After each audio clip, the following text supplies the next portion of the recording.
are starting. Cezary played black, Dmytro played white.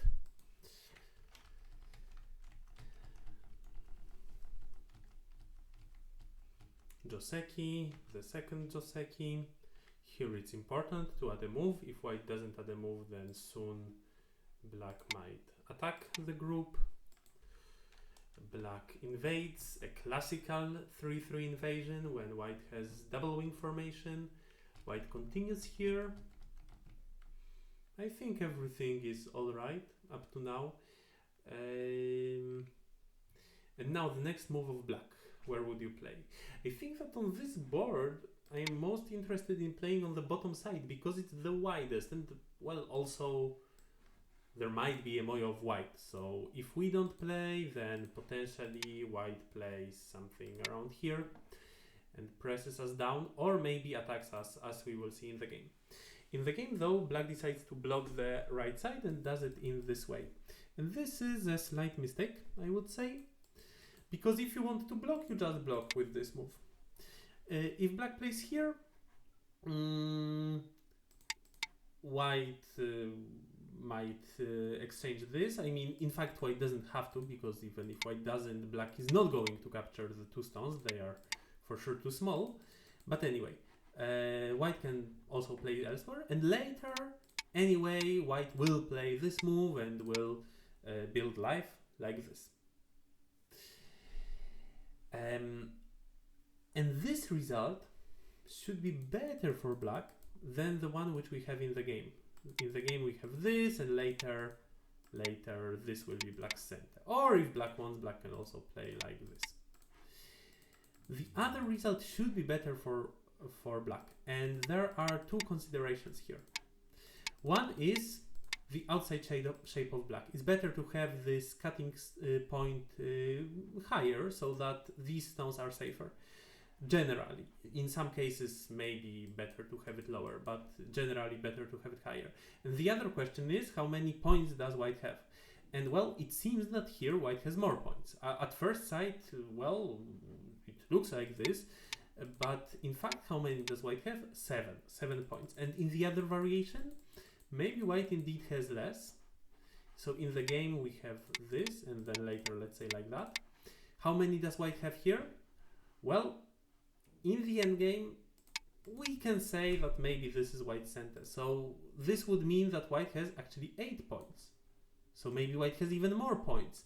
Well, maybe it's not complete center of white, and maybe there is a chance that black plays here, but for sure this move of black is gote. And then in the end, the position would look like this. So white has only 3 points, but very likely black will not get a chance to get this move. So here white might have even more points. So first of all, the agi is higher. Second of all, white might have more points in this variation. But then the third consideration, which is also very important, is that in this final shape, black's hane is center. Moreover, even black's descent can be center. If black prepares like this, then the descent is center. And you could think, well, how does it matter? Well, it does, because black is planning to build the territory on this side. That's why black blocks.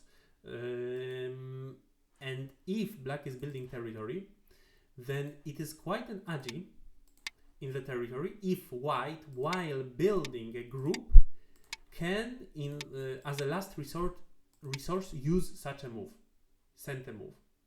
Here, white can easily do it. And in the other variation, this is not center move for white.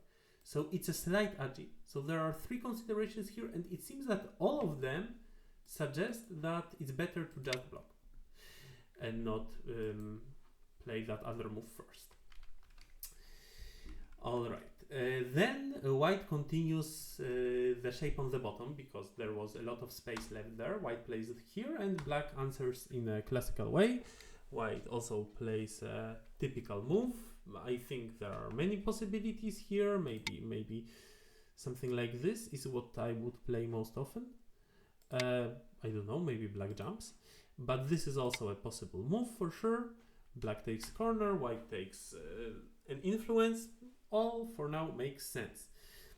And then black decided to play here. This makes a lot of sense because we are building a large area and we are also trying to threaten white shape a bit. Though when it comes to white shape, maybe this is, at least to me, it looks like it puts more pressure on white shape. On the other hand, white might be able to play something like this to reduce our potential. So this move is good in my opinion. Then white plays here and black didn't want to just block. Black thought, oh, I can cut you and I can play actively. But this type of cut is a last resource cut. It's we should use it only if we are really in danger of dying, because it's a lot of damage on the outside. So for now, maybe better for black to play, let's say, something else. And then when white enters, then black can try this last resource cut and maybe, I don't know, if we can live, of course, with this cut. If not, then I don't know, maybe a different cut. But this also doesn't seem that it lives. So it seems that, well, this last resource isn't even helping us. So what can we do? Should we just answer? Answering would be normal. It would be completely fine game for black if black just answers. But there is an alternative way. But the alternative way shouldn't be just going all in and cutting now, because it's a very bad shape. The alternative way should be trying to annoy the opponent. Do something like this. And now what do? Do you take my eyes? Then I cut you, and now maybe it doesn't look so interesting for you anymore. Now it might look risky for white. So white might play here, and then you say, okay, maybe good exchange. I don't know if good exchange, but maybe, and then we add a move. Or maybe some other good exchange, and then add a move. So this is the way in which you try to use that shape of white, by playing annoying moves on the outside and not by going all in immediately. I don't know, maybe here. Maybe this move is a bit more difficult to answer because it seems there is no good shape. Like this doesn't look like a very good shape for white. I am making fun, of course, but well, what do you do as white? Maybe you play here. Well, you are playing with fire here as black because the group is not alive yet, but will white there? Will white there? So this looks like a reasonable play. In the game, this is too much. This play of black is certainly an overplay. It would be fine if at least we can capture the two stones, but clearly they can run, and they did run. And this result is for sure good for white. Now white added a move, and yeah, white should have an advantage after all this happened. It probably is not a big advantage, like maybe a commie advantage at most. I think something like commie. No disaster, but certainly good direction of play for white. Good shapes for white. I don't know if there is an alternative way. Maybe there is, but this is not the point to find an alternative way here. The point is to not play so fierce move when it was not needed at all. Yeah, so in the game it went like this. And now black adds a move. This makes sense. This also makes sense, though I would be very interested in trying such a peep. But, well, black will not answer, unfortunately. Black will counterattack. So an alternative idea would be to play here. Though maybe the move from the game is bigger. This attachment, I see that black is a little bit discouraged with the whole situation, but I think that still the natural move would be rather something like this, I think. Attachment, well, sometimes it can work out for you. Let's see. Yeah, so it goes like this, and then white added a move here, and the black can block. So actually this block is nice for black, I think. We are finally building something, though not super much. But I think that white could have continued to push, why not? Maybe white is... white doesn't like the idea of black playing this move, but we can even add a move, and what? Does black now ignore? Then we can still play somewhere here. or if we are afraid, we can always add a move on the left side. I think it's important to push here, though this move is quite safe because we make sure that our groups are connected. This is important to take care of when we are ahead. Yeah, peep makes sense. I wonder if it's possible for black to ignore the peep. You always think about ignoring such a peep.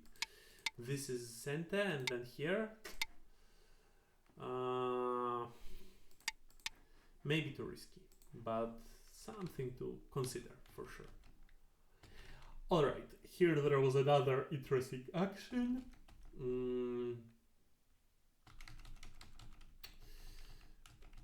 Some compromise. I don't know. I think quite nicely answered to black's move with this attachment. Yeah, so I don't know, maybe this was better, but anyway, like it was quite a forced sequence. Well, maybe here is better without this peep first, but anyway, the position stabilizes. This makes sense. And here is the important. In such moment, well, first of all, black could have just lived and it would be fine. And maybe it's not necessary to play this Sente Yose first, because it's not really the best endgame. It seems that this move is a better endgame for black. I think it is better for points. At least it looks like better for points. So it's a bit strange idea to play this endgame if you have a better endgame for points, and I don't think that we are afraid that white is going to soon block here. It's just 3 points reverse center. It's not very big. So this was a bad idea. But then this move is certainly bad. This is not so bad, but the next move is very bad. Because the next move destroys Agi. There is still Agi. If you play like this, then who knows what happens in the future. There might be some fight. There might be somewhere some fight. We really don't know what happens next in the games of Go. We never know what happens next. Maybe there is a call, and the call encourages a fight. Maybe we make some last chance attack, and we might have this move which might help us generally. So why would we destroy this possibility by playing a 1 point center move? It's also like loss of a co-thread, but it strengthens white. You don't want to do it. So this is a mistake. But generally, you should make a decision at such point of the game based on the territory balance, not just what seems to be locally the best move. If you think you are behind, then in such position, you really should take it into account.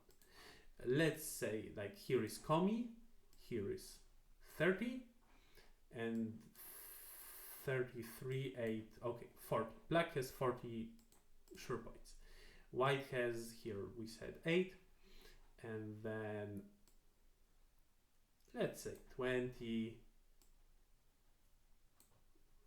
30, already 40, 50, something here. White has more, like, I don't know, 15 points more maybe. White has a big advantage. So we have no chance to win this game just by normal means, which means that we can try to be more bold than usually. And what is the more bold play? It is an attachment. If white plays like this, then we live in a much more efficient way. We anyway live in Gote, but we take more points, clearly more points. So this would be good for black. We are narrowing the gap. And the other option for white is to connect. And then we connect. And now, white can kill black locally. But maybe black can live by making an eye on the side. So should we spend time and read it? We don't have to. If we know that we are losing big, and we just see that it's unclear, it's enough for us to play it. It's really not obvious. Maybe like this it's not an eye, but we have other options. We have an option like this, right? And who knows, maybe here, oh, another eye. And how many points we got? So maybe white rather plays an attachment. If white plays an attachment, Maybe it's different. Here. Oh, it seems that this didn't work. How about playing here? Many options. This is a chance. Because if white makes a mistake here, we might get really much closer. Narrow the gap. So very likely white is not going to try such risky plays because white is winning. And then what will white play? White will play here. And then we play this move. And again, white can risk a call, but why would white risk if white is ahead? So white plays here, and only then we go back. And now we get a result which is 4 points better than the result in the game. So in the future, it will look like this. So white has 4 points. 4 points, these 4 points less. 4 points we got it by playing a bold move. Risking that we completely collapse, but we don't care because we anyway are losing. So this is how you play when you are losing. And this is why it's important to know the balance. Know who is ahead. Okay, in the game, in the actual game, black played like this. And then the game continued. So here another, well, not successful action by black. Black again has other options. Black can play like this, and then this. And I don't know if black didn't read it or what, but this is an interesting way of playing it out.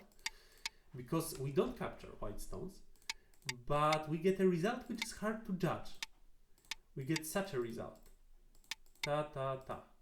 Moreover, now white cannot even connect these stones because then white dies. So white needs to play here. Is it a good result for black? Well, I think actually it is. Better than losing these stones as in the game.